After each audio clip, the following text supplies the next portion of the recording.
Boa noite a todos, presentes, amigos internautas, sejam todos muito bem-vindos ao Centro Espírita Jesus de Nazaré.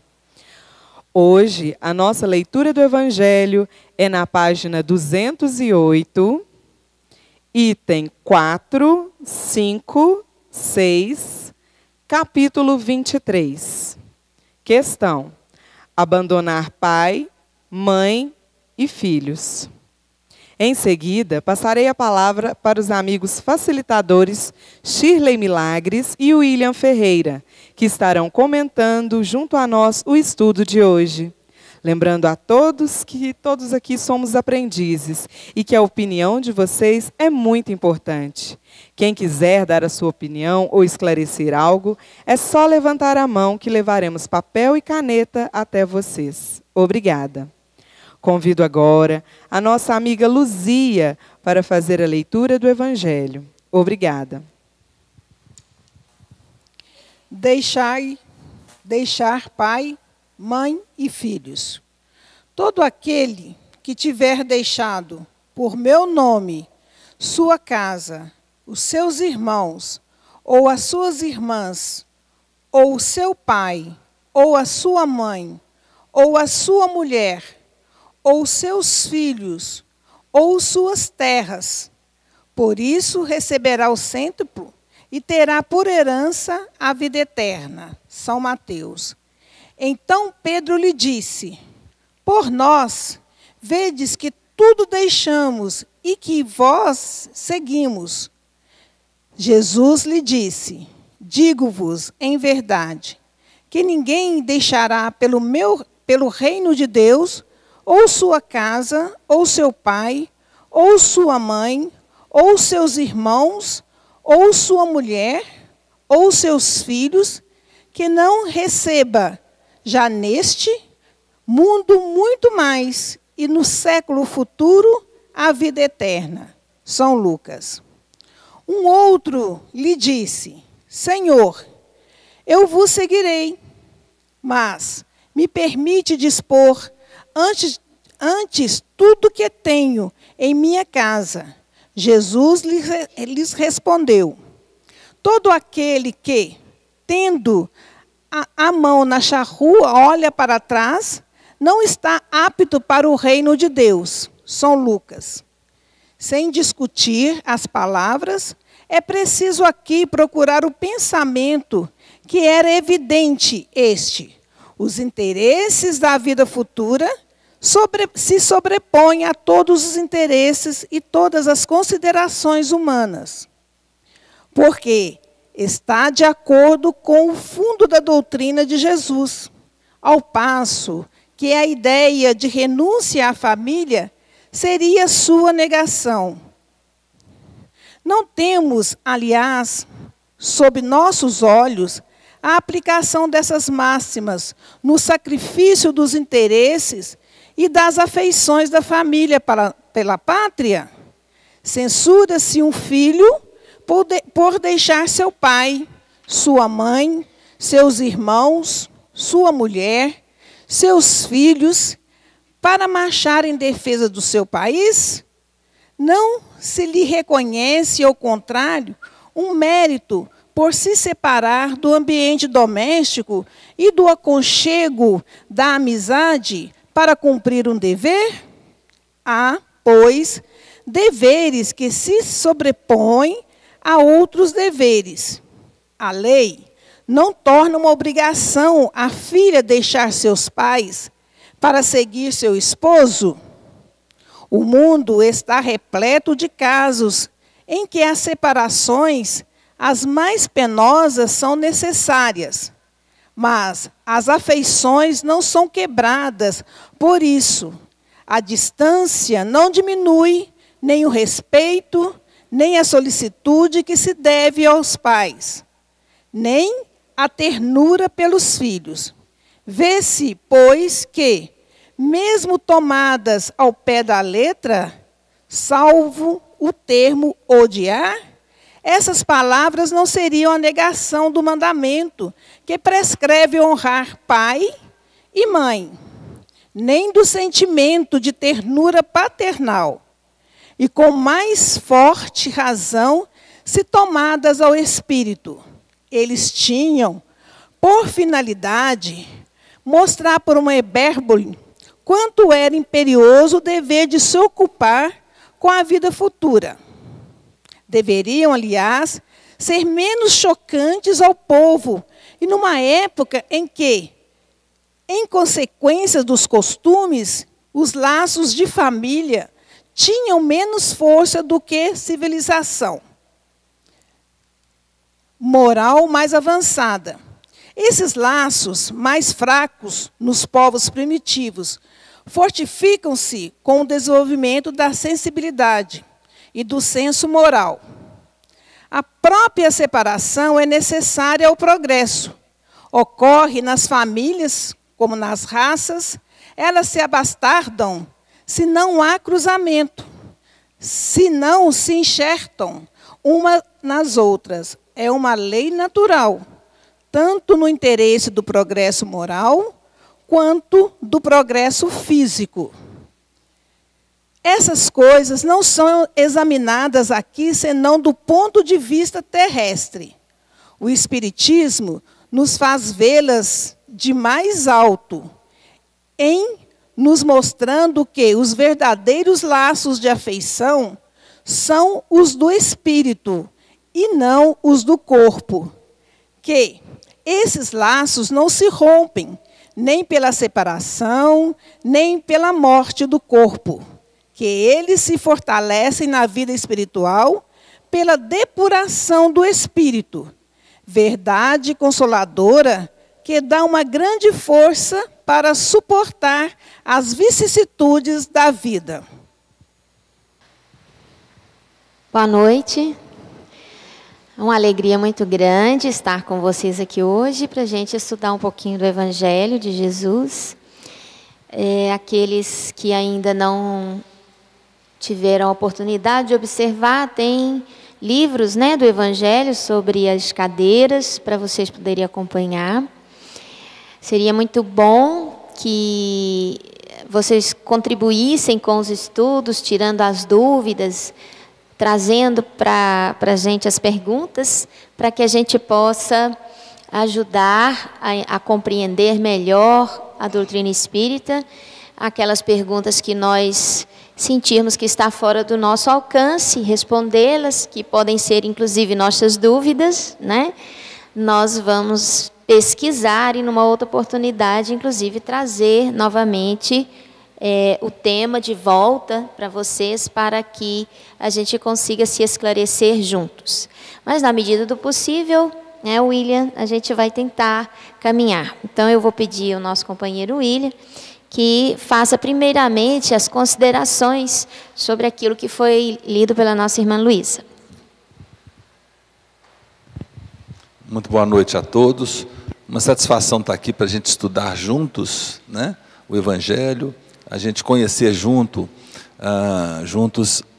o que tem assim de importante para a gente ressaltar nessas pouco parábolas, nessas passagens, né, da vida de Jesus.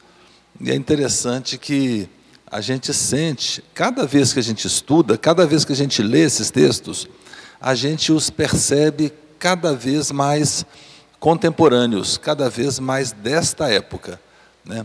Mas, mesmo assim, sendo essas passagens totalmente válidas para hoje, para estudá-las, a gente também tem que entender um pouco da história da época, como que era o contexto da época, não é verdade? Porque isso facilita a maneira como as pessoas pensavam. E na semana passada, eu e o Vicente conversamos um pouco sobre isso, lendo os 3 primeiros itens. Então, lá, os primeiros itens falavam o seguinte: nós vamos... quem gostar de mim, Jesus falando, né, tem que odiar as demais pessoas. E odiar, como concluímos juntos, né, e o próprio Evangelho explica, que odiar é gostar menos, dentro da visão daquela época, da pobreza da linguagem da época, né? E há muitas divergências da linguagem mesmo que a gente fala, a linguagem falada para a linguagem escrita. O Brasil é um país tão grande que muitas coisas que se fala na região norte, nem se pensa em falar na região sul do Brasil. São as dimensões continentais do nosso país. E, continuando nessa temática, a temática é seguir Jesus, né? Seguir Jesus é seguir a moral de Jesus, seguir os ensinamentos, seguir a dedicação que ele tinha em relação às pessoas. E aí a gente percebe que Jesus fez uma força enorme, porque as pessoas da época eram ignorantes, no sentido não negativo ou pejorativo da palavra, mas elas não tinham conhecimento mesmo. Elas ignoravam uma série de coisas que aconteciam no próprio tempo. Não tinha jornal, quase não tinha escola, né? Não tinha divulgação do que se passava. E era um período diferente do período atual. A gente acha que, às vezes, hoje, a gente também é ignorante, mas é ignorante por excesso de informação. Às vezes, uma informação que a gente recebe pelo celular hoje, agora, 15 minutos depois, ela já mudou. Já é completamente o contrário. Então, há um excesso hoje de informação, a gente nem sabe o que saber mais, né? Então, essa segunda parte, os itens 4, 5 e 6, vocês podem ver que são afirmativas de Lucas e de Mateus, né? Lucas, Mateus e Marcos são os 3 seguidores que são chamados os evangelhos sinóticos, né? Porque são uma sinopse da vida de Jesus e eles são praticamente iguais. Tem uma diferença ou outra na maneira de escrever, né? O evangelho de Marcos, por exemplo, ele é um pouco mais de reportagem, é mais objetivo. O de Mateus é um pouco mais romântico e o de Lucas é o meio termo dos dois, né? Então, aqui, Lucas e Mateus falando a mesma coisa, eles dizem o seguinte: quem realmente quiser me seguir tem que abandonar pai, mãe, filhas, família, né? E o que é, naquela época, abandonar a família? Era dar um tchau e nunca mais voltar? Não, não era. É porque, na verdade, existiam na época praticamente 2 tipos de trabalho.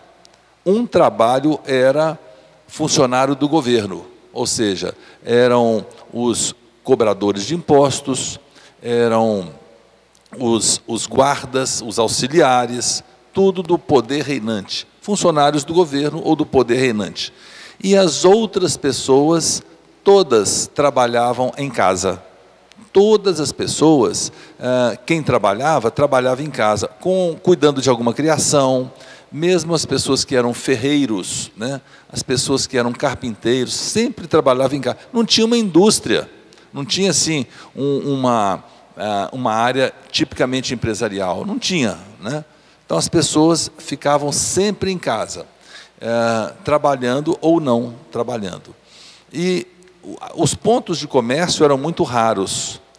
Então, qual que era o convite de Jesus? O convite de Jesus era para que as pessoas saíssem desse marasmo, porque ficar eternamente em casa, ligado ao trabalho que fazia, uns ficavam vigiando os outros. Era aquela chamada inveja coletiva. Então, as pessoas não tinham muita paz no sentido de ter uma vida privada, sabia que alguém estava espionando, talvez para fazer melhor, para vender melhor a sua criação e por aí vai. Não tinha o sentido de coletividade. Então, a busca de Jesus era como é mais ou menos hoje, no sentido assim, hoje nós temos 8, 9, 10 horas de trabalho numa empresa ou em algum lugar, que seja em casa, mas logo depois a gente pode sair, abandonar esse ambiente e ir para outro ambiente para pensar outras coisas que não só coisas materiais. Coisas ligadas ao Espírito, coisas ligadas à caridade, coisas ligadas à essência da própria pessoa. Então, o convite de Jesus era isso: abandone sua família. Abandonar no sentido de deixe de ficar 24 horas com eles, né? E vamos fazer outra atividade. Não tinha campo de esportes na época, né? Não tinha um local para recreação. Não eram ruas, eram vias, né? Não tinha urbanização, a organização era muito da cabeça do governante. Então, queria-se fazer uma coisa, fazia-se algo que, hipoteticamente, podia surtir algum efeito, no sentido até de atrair uma divindade, né? Por causa disso foram construídas as pirâmides e tantos outros monumentos pagãos, né? Então, vejam, essas questões estão assim muito ligadas ao costume local, quer dizer, vamos abandonar mesmo. E abandonar não significa dar um tchau e nunca mais volto. Eventualmente, Jesus precisava passar por longos períodos de caminhada, e períodos de caminhada, por exemplo, assim, de 5 horas de caminhada. Isso, para a época, era muito penoso, porque praticamente não tinha sombra. Aquela região do norte e nordeste da África, sudoeste ali da Ásia, a parte baixa ali da Europa Oriental, ali era um lugar muito árido, né? Perto do Mar Morto, perto do Mar Mediterrâneo. Então, essa aridez era muito sacrificante para as pessoas que faziam caminhadas. E Jesus era como se fosse um peregrino numa região mais ou menos pequena para os dias de hoje, porque para aquela época circular por volta de 100, 150 quilômetros, né, pregando a palavra de Deus, como Jesus fazia, era muito penoso, né? E pedregulhos, poeira, todos os tipos de enfermidade que as pessoas tinham, exatamente por não ter assim, um comportamento, vamos dizer assim, preventivo quanto a essas questões das caminhadas. Então, eventualmente, as pessoas ficavam uma semana viajando. E isso era como se fosse um abandono. Eu tenho filha pequena, 2 anos de idade, eu vou deixá-la, né? Eu preciso confiá-la à minha esposa. Ou se fosse a mulher, eu prefiro confiá-la ao meu marido, porque eu vou seguir essa peregrinação para aprender um pouco com Jesus, com os demais apóstolos e ver como que ele faz com as outras pessoas, né? O que ele fala? Na época de Sócrates, que também não tinha escola, era um pouco parecido com o que Jesus fazia. Jesus ensinava as pessoas a pregar a palavra, é como se fosse treinar as pessoas para serem seguidores, como Sócrates fazia. O Sócrates caminhava pelos jardins dos palácios dos reis que ele dava alguma assessoria, né, como sábio da época, e nessa caminhada ele ia falando sobre a vida, ele ia falando sobre construções, ele ia falando sobre como que as pessoas podem se preparar para serem melhores na vida, a importância da vestimenta. Então, eram chamados paraféticos, né, na época de Sócrates. E Jesus também agia como parafético, ou seja, era uma pessoa que ensinava fazendo, mostrando como fazia. E nessas longas caminhadas, às vezes alguns dias, né, para se deslocar para um outro povoado, nem podia se chamar de cidade naquela época, né? Mas chamava-se porque os povoados eram como se fossem cidades, né? Mas não tem nem de perto uma infraestrutura de cidade, era muito diferente, né? Até os conceitos. Então, as pessoas às vezes ficavam um dia sem a família, não significava que nunca mais ia voltar. Mas vem aquela questão da tradução que a gente sempre explica. A tradução era procurando ser o máximo de fidedigna possível, né? O mais verdadeira possível, ela acaba sendo fiel demais à palavra e não traz o aspecto comparativo, não tem a explicação. Explicação nós estamos procurando dar aqui e entender junto com todos, né? Então, é preciso a gente entender esse conceito histórico, essas coisas históricas da época. E interessante que, nessas caminhadas, nessas pequenas viagens de 1, 2, 3 dias, às vezes um pouco mais, as pessoas voltavam para casa extremamente felizes. Eram para voltar assim, nossa, que ruim, fiquei longe. Não, elas voltavam felizes, porque elas, nossa, eu aprendi tanta coisa. Mas, por exemplo, o que você aprendeu? Eu aprendi que nós não vamos criticar mais o nosso vizinho. Falei, por quê? Ele também critica a gente? Eu falei, exatamente. Então, a partir de agora, quando a gente receber uma crítica dele, nós vamos lá perguntar por quê e perguntar como que nós podemos fazer para nos melhorarmos e sermos mais amigos. Mas qual que será a consequência disso? Uma consequência provável é que ele pode fazer a mesma coisa. Mas e se ele não estiver nem aí? Aí é um problema dele. Nós vamos fazer a nossa parte. Quem te ensinou isso? Aprendi com Jesus. Essas e tantas outras coisas, as pessoas nessas caminhadas, hipotético abandono da família, elas vinham trazendo novos conhecimentos. E Jesus, o conhecimento que ele trazia era o conhecimento simples do dia a dia, como se relacionar com as pessoas. Então Jesus queria agregar, juntar as pessoas, para que as pessoas juntas pudessem estar mais próximos dos ensinamentos de Deus, da fraternidade. Uma vez, por outro, num dos estudos aqui, eu estava falando que talvez a gente precisasse ter algumas matérias em todos os períodos, do primeiro grau, né, do pré-ensino até faculdade, até depois da faculdade, matérias do tipo assim, tolerância. Como ser tolerante? A gente não aprende a ser tolerante. Se não der a graça da gente nascer numa família cuja mãe e o pai sejam tolerantes e nos ensinem, nós vamos reproduzir a mesma intolerância que a gente recebeu deles. Ou, às vezes, tem a felicidade, como graças a Deus eu tive, de casar com uma pessoa que é tolerante, compreensiva e sábia, e é uma pessoa diligente. Se eu não aprendi com pai, com mãe, com irmão, eu, pelo menos com a esposa, eu passo a me dedicar desse jeito, né? Então, tem algumas coisas que a gente precisava aprender na base, e ir frequentando as mesmas matérias, tolerância, amizade, tranquilidade, meditação, sempre, né? Muita gente confunde meditação, a pessoa não tem muito a fazer, né? A fazer meditação é 5 minutos, 10 minutos. Se a gente fizer isso uma vez por dia, 2 vezes por semana, uma meditação de 10 minutos, nós vamos ter outra qualidade de vida. Nós vamos ver o mundo de uma maneira muito melhor, né? Então, essas passagens de abandono, essa palavra abandono, eventualmente ela é muito levada a pé da letra, e não é nesse sentido literal. Tanto não é abandono que os ensinamentos de Jesus, nessa busca dos discípulos e apóstolos, é exatamente para ajuntar as pessoas, para as pessoas ficarem mais próximas, não só fisicamente, mas também fraternalmente, emocionalmente, com o coração.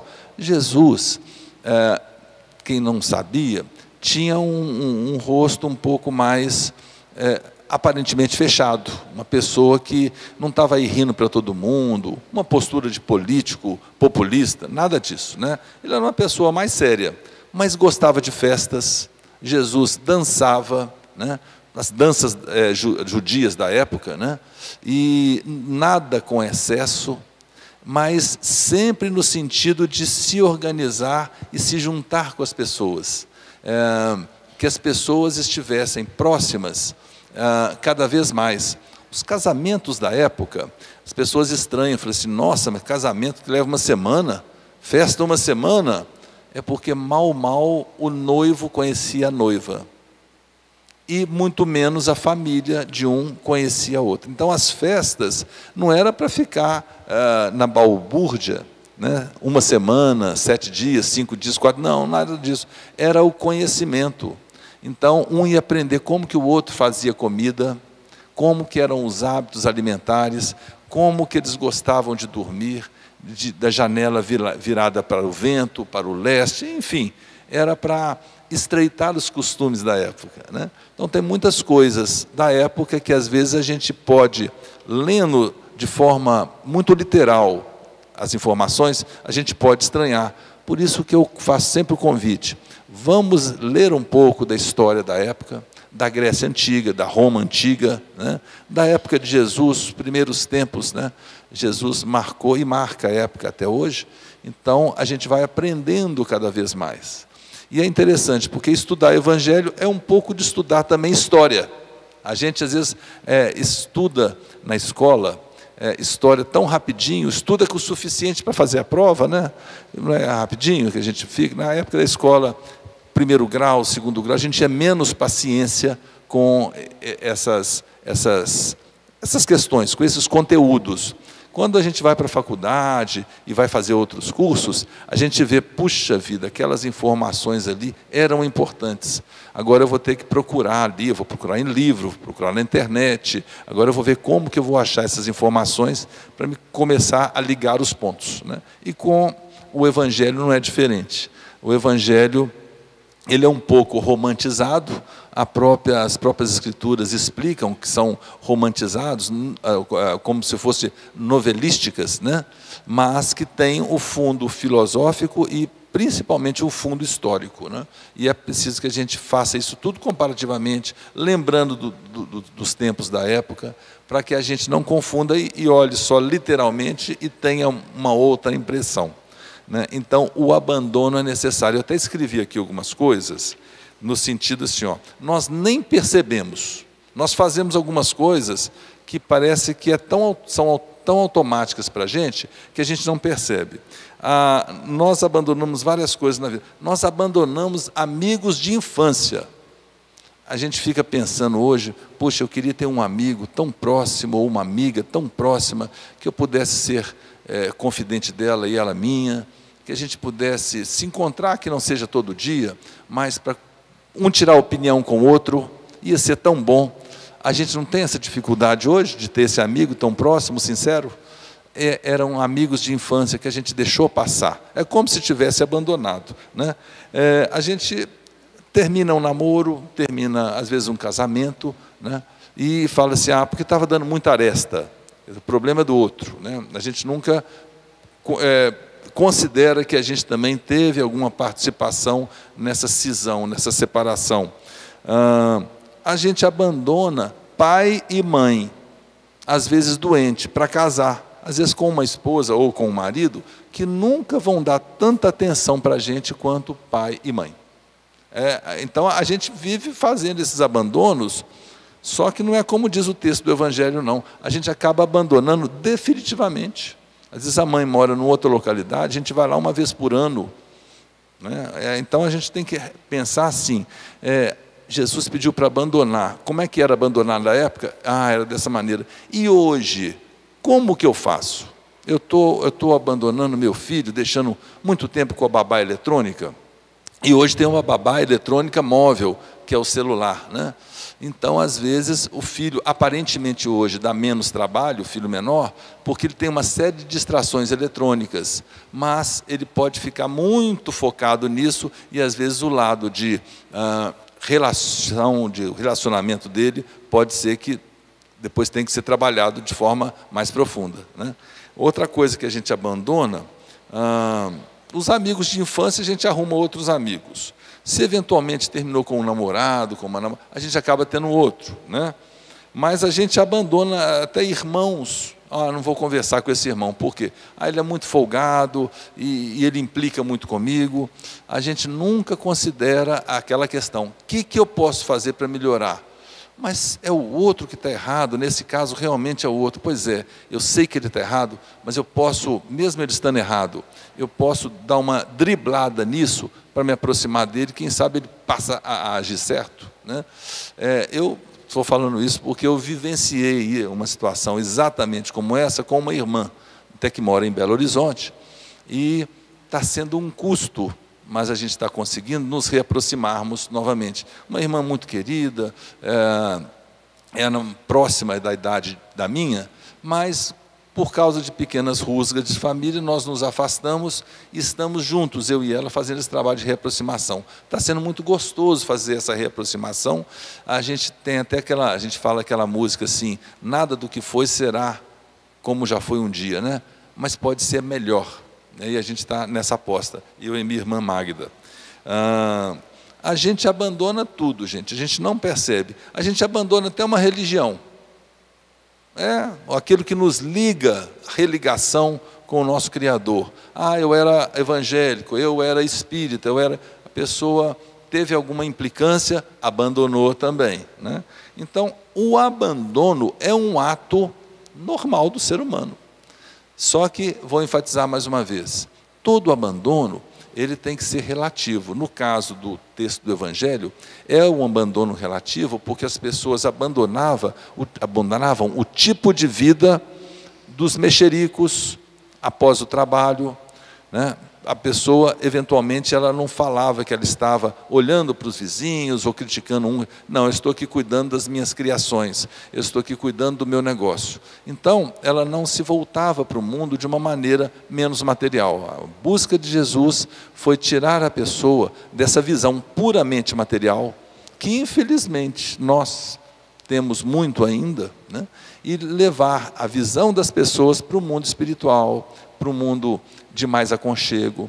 E a gente sempre fala na doutrina espírita, para o mundo real. O mundo real não é material.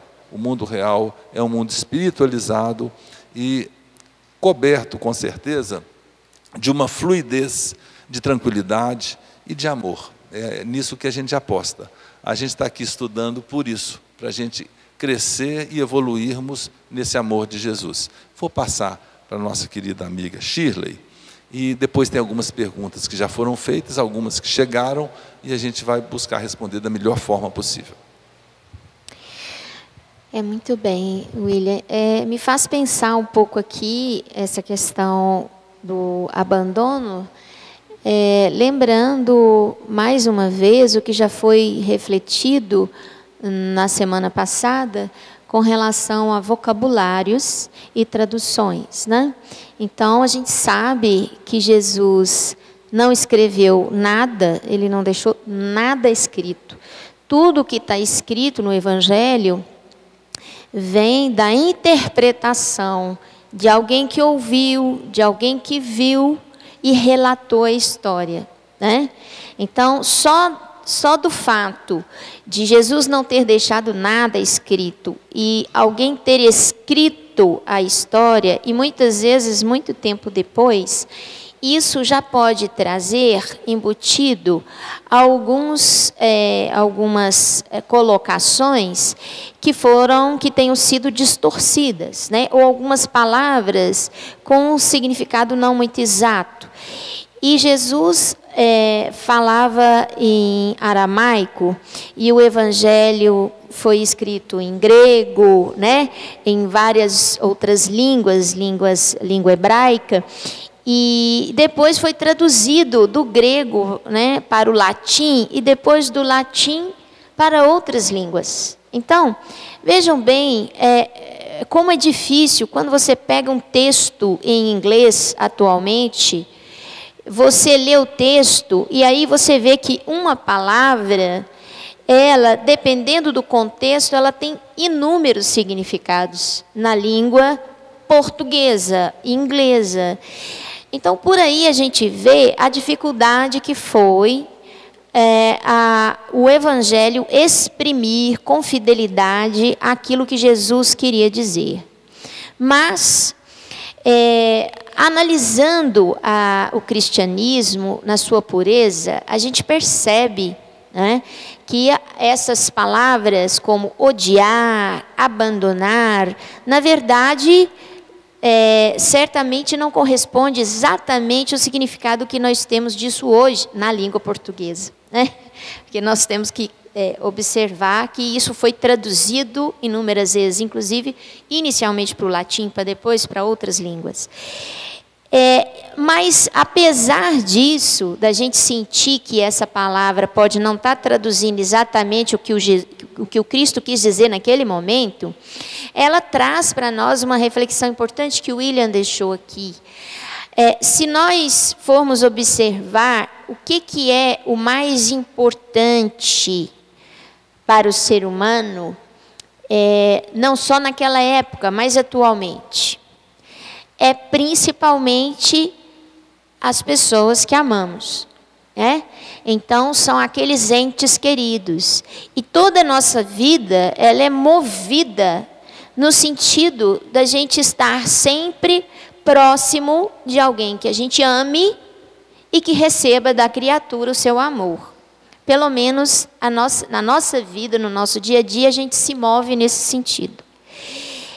E muitas vezes a gente centraliza o nosso amor e toda a nossa atividade e todo o nosso movimento e toda a nossa intenção voltada apenas para aqueles que nós amamos, para que nós continuemos a ter essa troca benfazeja.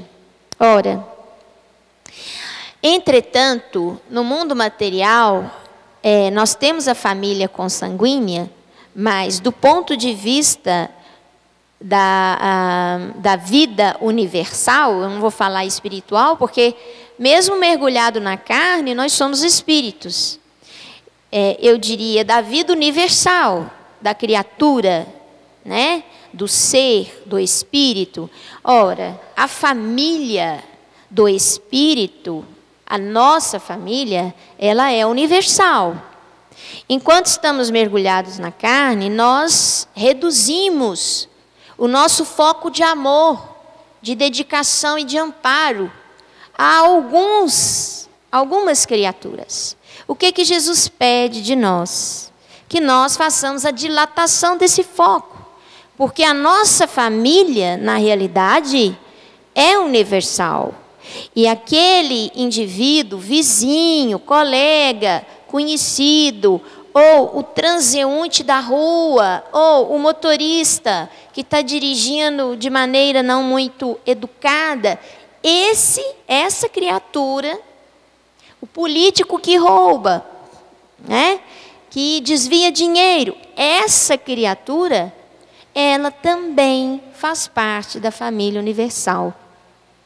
E quando Jesus fala que nós temos que abandonar, o que nós precisamos é dilatar a nossa capacidade de amar, dilatar a nossa capacidade de tolerar, de compreender, de auxiliar. E como que nós fazemos isso? Como o William disse, é nos movimentarmos em sentido de servir a lei do amor.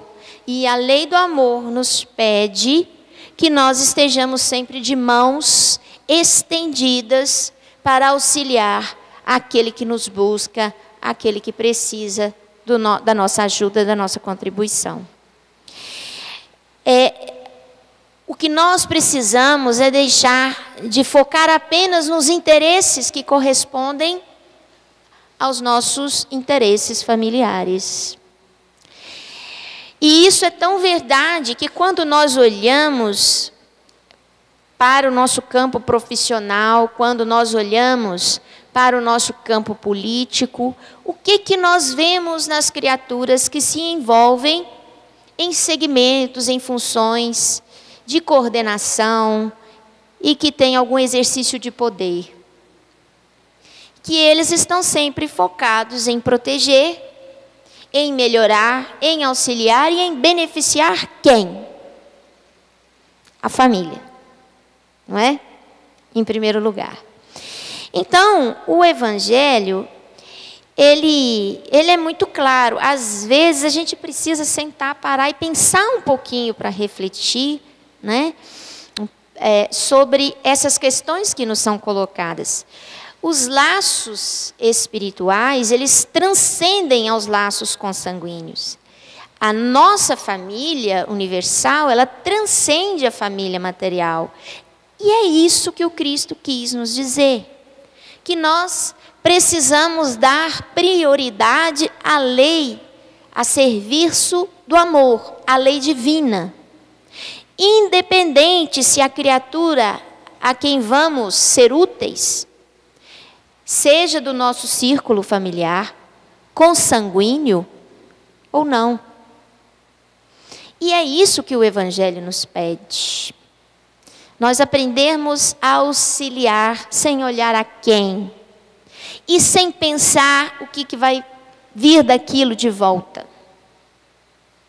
E esse trabalho é um trabalho difícil, porque ele sai um pouco da necessidade da busca do prazer que nós estamos habituados a fazer desde a época de princípio inteligente da criação, onde nós começamos a nossa evolução. Né? Nós viemos nos vários reinos buscando o prazer por instinto. Né? E essa tendência que nós, de certa forma, fomos vivenciando ao longo de vários e milhões de anos, né?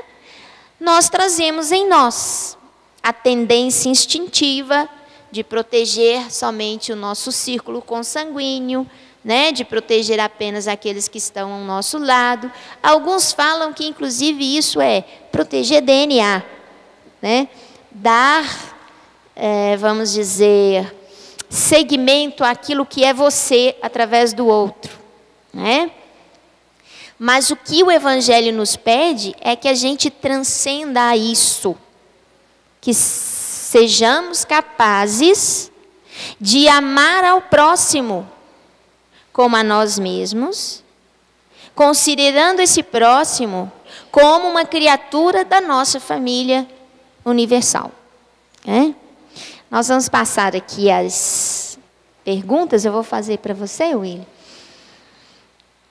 Obrigado. Então, gostaria de uma comparação de Judas aos tempos atuais, que dentro do tema, quase atemporal, me parece. Novamente, obrigado. Eu não sei se você conseguiu entender, eu tive um pouquinho de dificuldade, mas...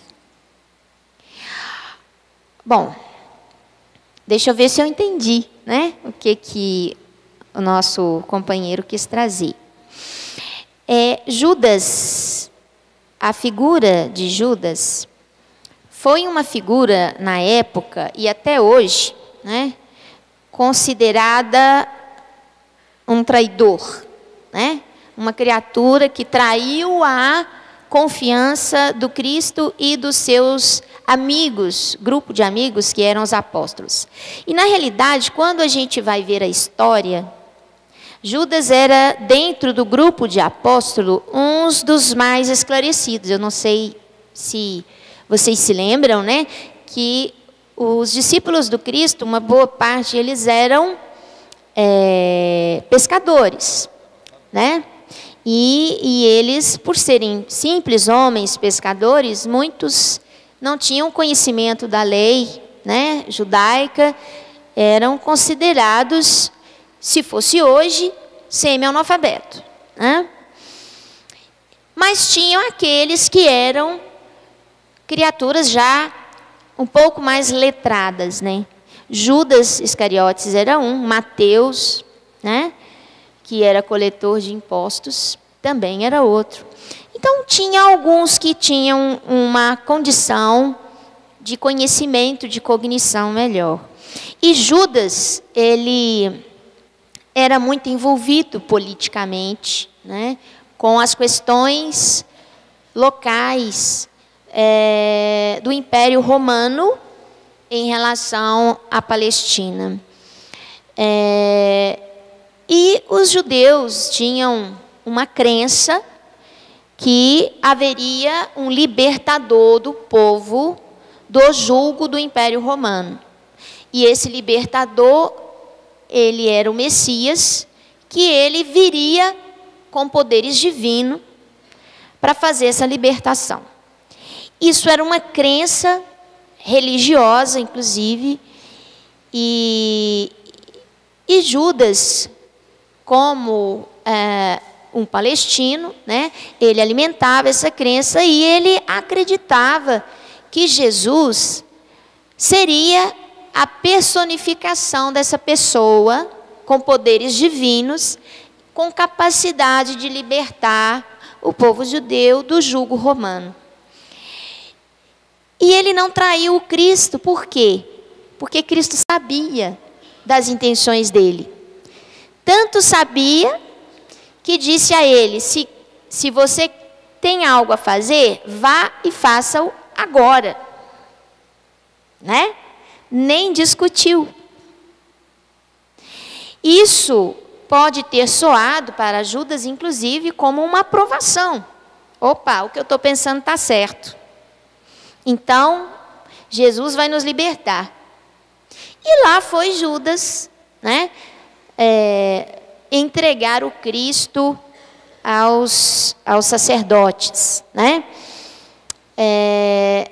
na crença que, ao prenderem Jesus, ele certamente faria a libertação, movimentaria, né, todo o reino divino para proteger o povo judeu e libertar do Império Romano. Então, na realidade, se a gente for analisar, Judas foi movido por interesses materiais, certamente. Mas não foi por interesses materiais, interesses exclusivamente pessoais. Olha que interessante. Ele queria um bem maior, né? Que era o bem do povo palestino. Claro que por um caminho que não era o melhor e nem da melhor forma. Mas na época ele acreditou que aquela era a melhor forma, né? Então, assim, analisando o conjunto, a gente vê que Judas, ele não compreendeu, ele não teve sensibilidade para entender os ensinamentos de Jesus e o objetivo dos ensinamentos de Jesus. E foi movido pelo interesse material, o interesse político, inclusive da época, né? Foi motivado por isso.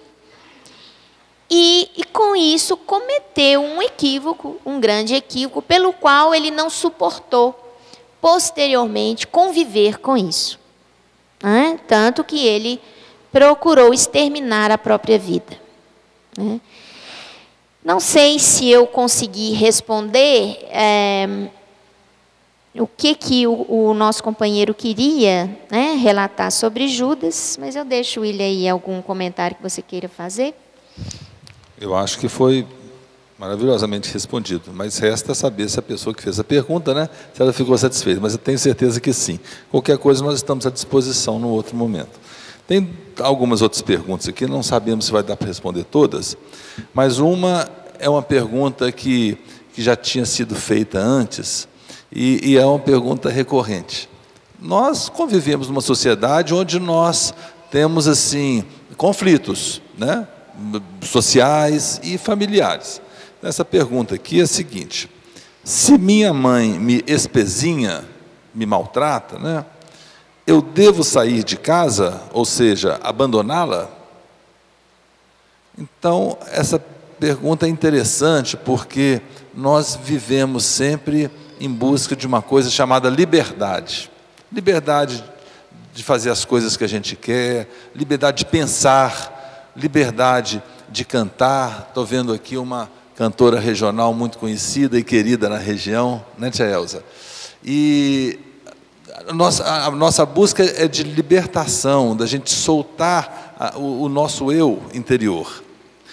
E eu sempre falo para os meus filhos o seguinte: olha, liberdade real, para mim, pela minha experiência de vida, só existe uma, a financeira, no mundo que a gente vive hoje. Ah, mas eu tenho liberdade de pensar. Pensar a gente pode pensar, mas isso não significa ter liberdade, porque isso é comum a todas as pessoas, né, equilibradas têm condição de pensar.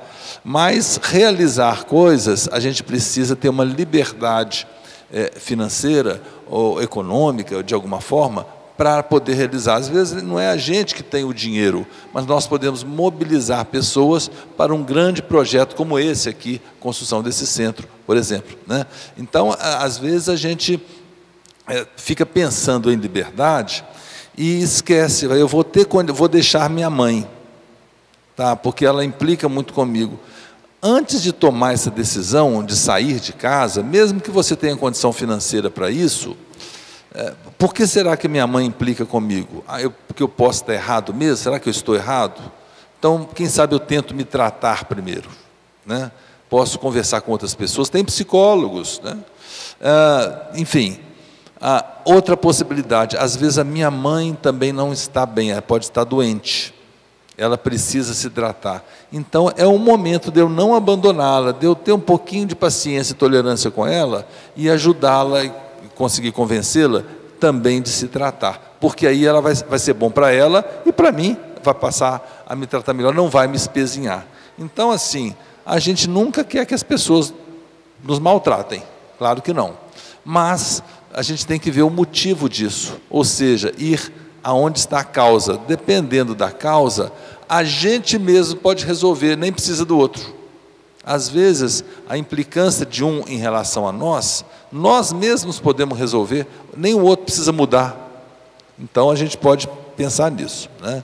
Tem uma outra pergunta aqui, que fala assim, ó, tem uma tia de minha mãe que abandonou a família para entrar para um convento e seguir a vida de freira. Raramente a vemos. Foi o mesmo que os seguidores de Jesus? Possivelmente. No modo dela ver, sim, né? Seguir uma vida religiosa, uma vida de mais abnegação, voltada 100% do tempo no convento para orações e para tratar de pessoas doentes. Imagino tantas coisas que se faz no convento, não sei direito o que é, né? Eu até conheço algumas irmãs de caridade, tenho muita amizade por elas, irmãs Marias de Jesus, que elas dormem com doentes, né? Que às vezes a pessoa não pode pagar a cuidadora, elas dormem com doentes aqui em Divinópolis. Eu acho bem interessante.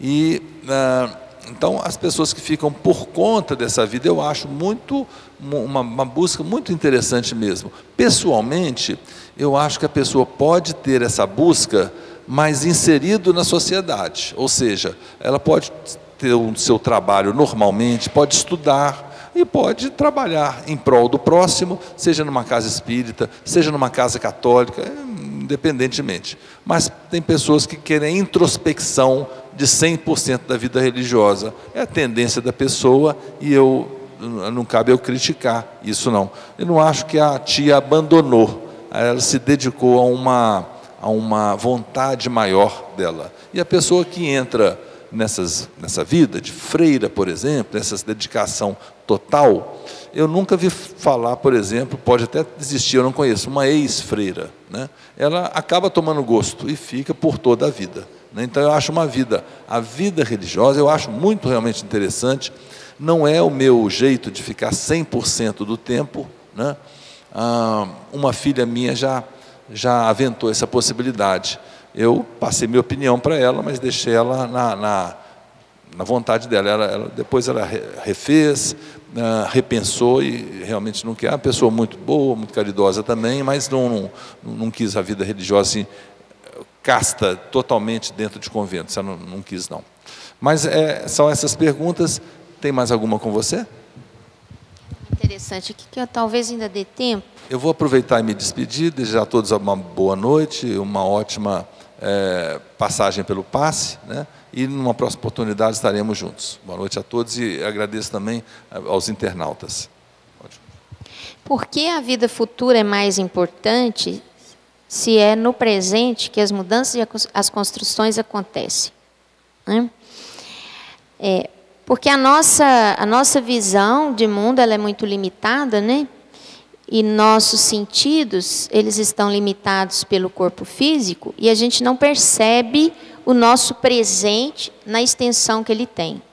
O nosso presente é muito mais do que aquilo que vemos, sentimos, cheiramos, tocamos. O nosso presente é muito mais.